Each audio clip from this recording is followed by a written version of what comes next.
So previous వీడియోలో అంటే part 39లో producer consumer problem అంటే ఏంటి అనేది ఎక్స్ప్లెయిన్ చేశాను. కాకపోతే అంత డీటెయిల్డ్గా కాకపోయినా ఊరిని ఒకసారి రీక్యాప్ కోసం just 1 minute I will just explain how the process works between a producer and consumer. Okay, so ఇప్పుడు ఫస్ట్ మనం కన్స్యూమర్ కంటే ముందుగా ప్రొడ్యూసర్ యొక్క సీ కోడ్ చూడాలి. ఈ సీ కోడ్లో మనం ఏం చేస్తున్నామంటే బఫర్ ఫస్ట్లో మనకి నిల్ ఉంటుందన్నమాట. అంటే ఏముండదు బఫర్లో, అంటే మన యొక్క షాప్ షెల్ఫ్లో ఏముండదు. నెక్స్ట్ మీరు ఆ వీడియో చూడకపోతే కనుక చూడండి, ఎందుకంటే ఇక్కడ నేను వాడే టెర్మినాలజీ ఏదైతే ఉందో అది ఆ వీడియోకి సంబంధించింది అనమాట. దాంట్లో నీట్గా చాలా కేర్ఫుల్గా గుడ్ రియల్ లైఫ్ ఎగ్జాంపుల్తో ఎక్స్ప్లెయిన్ చేశాను. మీరు అది చూడండి ముందు, దాని తర్వాత ఇది చూడండి. I definitely suggest go back and see it. లేదంటే కింద డిస్క్రిప్షన్లో కుదిరితే లింక్ ఇస్తాను. ఒకవేళ లేదనుకుంటే కనుక జస్ట్ సింపుల్గా సెర్చ్ చేసేయండి, you will get part 39. This is part 40 of operating systems playlist. Okay, so ఇప్పుడు ప్రొడ్యూసర్ కన్స్యూమర్ ప్రాబ్లంలో మనం కౌంట్ అనే వేరియబుల్ని, ఇన్ అనే వేరియబుల్ని తీసుకున్నాము. అలాగే కౌంట్ ఎలా యాడ్ అవుతుంది అబ్బాయి అంటే మనకి రెసిస్టర్ని ఎలా తీసుకోవాలి ఏంటనేది కూడా మనం తెలుసుకున్నాం అనమాట. నెక్స్ట్ ఇప్పుడు మళ్ళీ మనం కన్స్యూమర్ సీ కోడ్లోకి వచ్చిన తర్వాత ఇక్కడ కౌంట్ అనేది షేర్డ్ వాల్యూ అని చెప్పి, ఇప్పుడు కన్స్యూమర్ ఎప్పుడైతే ఇక్కడ ఏదైనా వాల్యూ ఉంటే తప్ప మనకి కన్జ్యూమ్ చేసుకోలేడని కూడా చెప్పాను. ఇలాగా మనకి కోడ్ అనేది ఉంటుందని చెప్పి కూడా చెప్పాను. సో అది కొంచెం లెంత్ ఎక్కువైపోవటం వల్ల అప్రాక్సిమేట్లీ 15 minutes వచ్చేసిందని చెప్పి నేను ఆ వీడియోని అలా కట్ చేసేసాను. అక్కడ కట్ చేసి ఇప్పుడు ఈ కొత్త వీడియోని రికార్డ్ చేస్తున్నాను. ఓకే, లేకపోతే కట్ చేసేటోనే కాదు, జనరల్గా అయితే కంటిన్యూ చేసేసి 20-25 minutes వస్తే కనుక ఎవరు క్లిక్ కూడా చేయరు వీడియోస్ని. So that is the problem, అంతే. మీరు అర్థం చేసుకుంటారు అనుకుంటున్నాను. ఈ వీడియో చాలా చిన్నదన్నమాట. ఎందుకంటే ఈ కేస్ 2 అనేది చాలా సింపుల్గా ఎక్స్ప్లెయిన్ చేసేయచ్చు. ఎందుకంటే సొల్యూషన్ ఇప్పుడు చెప్పను. సొల్యూషన్ తెలుసుకోవాలి అంటే మీరు క్రిటికల్ సెక్షన్ ప్రాబ్లం ఇలాంటివన్నీ తెలుసుకోవాలన్నమాట. ఇంకా టాపిక్స్ ఉన్నాయి, ఇంకా చాలా టాపిక్స్ ఉన్నాయి. ఆ టాపిక్స్ అన్ని తెలుసుకుంటే, సెమాఫోర్స్ ఇలాంటివన్నీ తెలుసుకుంటే డెఫినెట్లీ మీరు ప్రొడ్యూసర్ కన్స్యూమర్ ప్రాబ్లం యొక్క సొల్యూషన్ ఎలా చేయాలనేది మీరే చెప్పేస్తారు. ఓకే, సో ప్రస్తుతానికైతే ప్రొడ్యూసర్ కన్స్యూమర్ ప్రాబ్లం ఏంటి అనేది ఎక్స్ప్లెయిన్ చేస్తాను. దాని తర్వాత వీటిని ఎలా సింక్రనైజ్ చేయొచ్చు అనే మ్యాటర్ గురించి మాట్లాడుకుందాం. ఓకే, ప్రస్తుతానికైతే ఈ రెండు కూడా ప్రొడ్యూసర్ కన్స్యూమర్ ఈ రెండు కోడ్లు కూడా సింక్రనైజ్డ్ కాదండి, గుర్తుపెట్టుకోండి. ఎందుకంటే లాస్ట్ వీడియోలో నేను మీకు ఆల్రెడీ చెప్పాను, they are similar to cooperative independent process అని చెప్పాను. Okay, they share a variable, share a resource, share a code, share buffer. కాకపోతే సింక్రనైజ్డ్ అయితే కాదు, గుర్తుపెట్టుకోండి. ప్రొడ్యూసర్ కన్స్యూమర్ అనేవి మీకు ప్రాబ్లం ఎక్కడ వస్తుంది అంటే అవి సింక్రనైజ్డ్ కాదు. వాటిని ఎలా సింక్రనైజ్ చేయాలనే వాటికి మెథడ్స్ ఉంటాయి మన దగ్గర. ఆ మెథడ్స్ అన్నిటిని కూడా మనం మాట్లాడుకుందాం. ఓకే, కాకపోతే ఈ వీడియోలో కాదు. ఎందుకంటే ఈ వీడియో కంటే అంటే ఈ పర్టికులర్ ప్రాబ్లమ్కి సొల్యూషన్ మనకు కావాలి అంటే మనం ఏం చేయాలంటే ఇంకొన్ని టాపిక్స్ అనేవి తెలుసుకోవాలన్నమాట. కొన్ని అంటే ఒక 4 to 5 టాపిక్స్ మీరు తెలుసుకుంటే మల్టిపుల్ వేస్లో ఎలాగ మనం సింక్రనైజ్ చేయొచ్చు అనేది కూడా మీకు అర్థమైపోతుంది. సో ఫస్ట్ ఇమీడియట్గా చాలామంది ఫేసుల్లో కోపం వచ్చేస్తుంటుంది వాటికే. నేను ఇప్పుడు ముందు అసలు ఈ కేస్ 2 ఏంటో ముందు ఎక్స్ప్లెయిన్ చేస్తాను, దాని తర్వాత మీకు అవుట్లైన్ ఇస్తాను ఎలాగ ఉంటుంది ఏంటి అని చెప్పి నెక్స్ట్ వీడియోస్. సో ఇప్పుడు ఫస్ట్ మనం ఈ పర్టికులర్ ప్రాబ్లం యొక్క కేస్ 2 చూద్దాం. కేస్ 1లో ఆల్రెడీ చెప్పాను. కేస్ 1, కేస్ 2 అంటే ఇవన్నీ వేరండి. కేస్ 1 అంటే ఏం లేదు, సింపుల్గా ఎలా వర్క్ అవుతుందనే చెప్పాను. కేస్ 2లో ఏం చేస్తున్నాం అంటే ఇప్పుడు సిమిలర్గానే కంప్లీట్ ఇదే ప్రాసెస్ ఫాలో అవుతాం. Okay, what I'm saying is like everything same, గుర్తుపెట్టుకోండి, ఎవ్రీథింగ్ ఈజ్ సేమ్. మీ ఇక్కడ మారేదేం లేదు. సింపుల్గా ఇదే కోడ్ని ఇదే పర్టికులర్ ప్రాసెస్ని ఫాలో అవుతూ వచ్చిన తర్వాత ఈ పర్టికులర్ పాయింట్కి అంటే ఈ ప్రొడ్యూసర్లో ఏం జరుగుతుంది అంటే ఈ పర్టికులర్ పాయింట్లో ఇంక్రిమెంట్ అయిపోయిన తర్వాత మన యొక్క ప్రాసెస్ అనేది ప్రియంప్ట్ అయితే, ఓకే, ఇది ప్రాబ్లం కదా. ఇప్పుడు ఇక్కడ ప్రియంప్ట్ అయిపోతే ఏం ప్రాబ్లం వస్తుందిరా అని చెప్పి మీరు అడగచ్చు నన్ను. ప్రియంప్ట్ అయితే ప్రాబ్లం వస్తుందండి. ఎక్కడ వస్తుందో నేను చెప్తాను చూడండి. ఇప్పుడు ఫర్ ఎగ్జాంపుల్ ఇదే ప్రాసెస్ని మీకు జూమ్ చేస్తే కానీ కనపడదు కాబట్టి విల్ సీ హియర్. సో ఇక్కడ నేను రఫ్ చేస్తున్నాను, దీని కింద రఫ్ చేస్తున్నాను చూడండి. సో ఇప్పుడు రఫ్ అంటే ఏం లేదు, వేరియబుల్ క్యాలిక్యులేషన్. సింపుల్గా ఫస్ట్ మనము ఇన్ అనే దాన్ని 0 తీసుకున్నాం కదా. 1.25లో పెట్టినట్టుంది ఆ స్పీడ్, కాదు స్లోగా చేస్తాను. సో ఇప్పుడు ఇన్ అనే దాన్ని 0 అనేది తీసుకున్నాం, అంటే ఇక్కడ మనకి 0లో ఉందని చెప్పి తీసుకున్నాం కదా. సో ఇప్పుడు ఫస్ట్ బఫర్ను కూడా మళ్ళీ రీడ్రా చేయాలి యాక్చువల్గా, because buffer is something which plays important role while understanding అనమాట దీంట్లో particularly. So 0, 1, 2, 3, 4, 5, 6, 7, 8. Okay, 0, 1, 2, 3, 4, 5, 6, 7. Extra try చేసాను. Okay, fine. Anyhow C buffer అనేది ఇది, సారీ ముందే డ్రా చేయాల్సింది. Okay, fine. సో ఇప్పుడు మన బఫర్ ఇది. సో ఇక్కడ ఇన్ అనేది 0 తీసుకున్నాము, ఎందుకంటే మనము ఫస్ట్ దాంట్లో ఫస్ట్ది ప్లేస్ చేయాలి కాబట్టి. ఓకే, ఇప్పుడు నేను ఇన్ 0 తీసుకోవట్లేదు, అంటే ఆల్రెడీ మనకి ఇక్కడ కౌంట్ కూడా 0 తీసుకోవట్లేదు నేను. Okay, it's a complex case, మీరు గుర్తుపెట్టుకోవాలి. ఇది కౌంట్ కూడా 0 తీసుకోవట్లేదు. ఇక్కడ కౌంట్ కూడా ఫర్ ఎగ్జాంపుల్ 4 తీసుకుంటున్నాను, అంటే మన యొక్క బఫర్లో ఆల్రెడీ 4 ఐటమ్స్ ఉన్నట్టు. ఓకే, సో ఇప్పుడు నేనేం చేస్తానంటే ఇక్కడ R1, R2, R3, R4 అనే 4 ఐటమ్స్ ఆల్రెడీ మెన్షన్ చేసి ఉన్నాను అనమాట. సో ఇప్పుడు సో ఇప్పుడు మనకి నెక్స్ట్ ఏంటి ప్రాసెస్? While true. ఓకే, రెడ్తో చేస్తాను. So while true. ఓకే, ఈ ప్రాసెస్లోకి వెళ్తాము. ఐటమ్ P అనేది ఇన్సర్ట్ చేస్తున్నాము. Next while count equal to n కాదు కదా, అంటే బఫర్ ఫుల్ లేదు కదా. సో ప్రొడ్యూసర్ బఫర్లోకి ఇన్సర్ట్ చేయొచ్చు. సో ఇది ఇక్కడి నుంచి ఎగ్జిక్యూట్ అయ్యి కిందకు వచ్చేస్తుంది. Next buffer in equal to item. So in ఏంటి ఇప్పుడు? ఇక్కడ 0. ఓకే, 0 కాదండి ఇన్. ఇక్కడ ఇన్ అనేది 5 తీసుకుంటున్నాను. సో ఇది చెప్పాను కదా మీకు.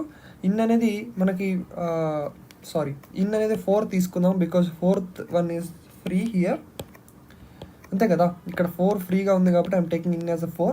సో ఇక్కడ 4 అనేది 4 అనే దాంట్లోకి మనం ఇన్సర్ట్ చేసాం. సో ఇప్పుడు మన R అనే దాన్ని ఇన్సర్ట్ చేసాం, ఎందుకంటే దాన్ని డిఫరెన్షియేట్ చేయడం కోసం. మీకు మిగిలిన వాటితో కంపేర్ చేస్తే R అని పెట్టాను. సో Rని ఇన్సర్ట్ చేసేసాము, అయిపోయింది. నెక్స్ట్ ఇక్కడ కూడా బాగానే ఉందండి, ఇన్ కూడా ఇంక్రీజ్ అయిపోయింది, 5కి వచ్చేసాము. Count equal to count plus 1 చేసేటప్పుడు మైక్రో ఆపరేషన్స్లోకి వెళ్ళిన తర్వాత లోడ్ చేశారు ఆర్పీని. సో ఇప్పుడు ఆర్పీ వాల్యూ ఎంత అంటే ప్రొడ్యూసర్ యొక్క రెసిస్టర్ వాల్యూ ఎంత అంటే మనకి లోడ్ చేసేసాం. కౌంట్ ఏంటి? 4 కదా. సో 4 అని కౌంట్ చేసేసాం. ఇంక్రీజ్ కూడా చేసాం అనుకుందాం. ఓకే, ఆర్పీ ఈక్వల్ టు 5 అయింది. ఇప్పుడు ఈ ప్రాసెస్ అయిపోయిన తర్వాత ఇక్కడ ఇదేం జరిగిందంటే మన యొక్క ప్రియంప్ట్ అయిపోయింది అనమాట. ఓకే, మన యొక్క ప్రాసెస్ అనేది ప్రియంప్ట్ అయిపోయిన తర్వాత నెక్స్ట్ క్యూలో ఎవరున్నారు? CPU ఏం చేస్తుంది? నెక్స్ట్ క్యూలో కన్జ్యూమర్ ఉన్నాడు కాబట్టి కన్జ్యూమర్కి ప్రియంప్ట్ చేసేస్తుంది. సో ప్రియంప్ట్ చేసిన తర్వాత ఇప్పుడు ఇక్కడ కన్జ్యూమర్ దగ్గరికి వచ్చాం అనమాట. ఇక్కడ కూడా everything is fine, because so count equal to 0 అయితే నల్లోకి వెళ్ళిపోతుంది. కౌంట్ ఈక్వల్ టు 0 కాదు, ఎందుకంటే ఆల్రెడీ బఫర్లో మనకి ఇప్పుడు 5 ఐటమ్స్ ఉన్నాయి. So items equal to buffer out.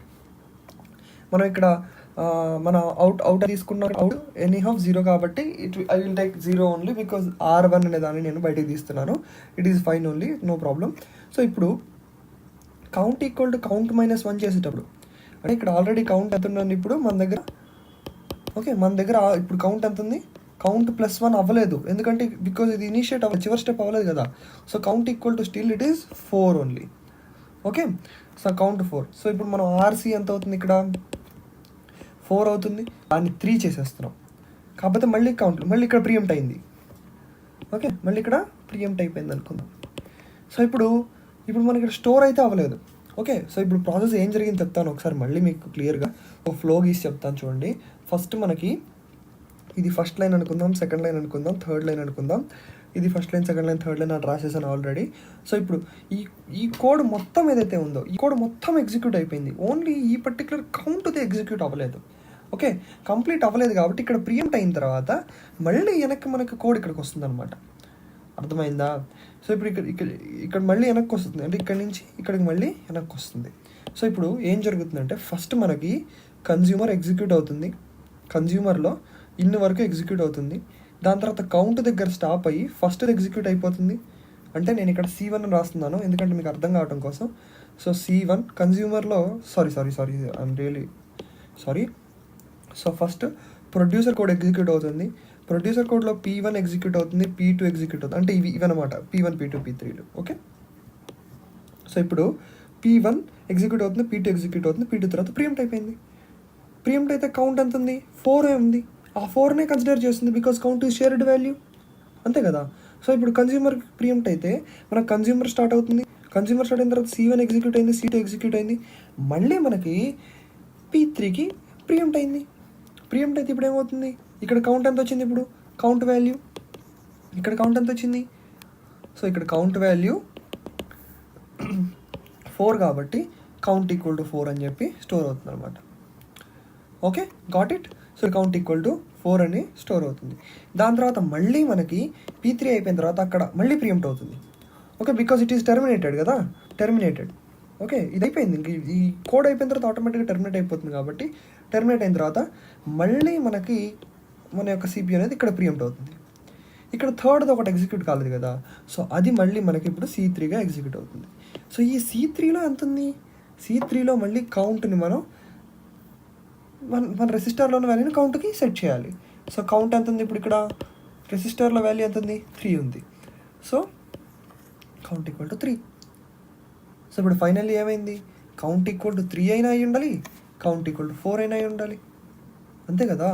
So కానీ ఇక్కడ కౌంట్ ఎంత, అసలు ఒరిజినల్ కౌంట్ ఎంత, 5.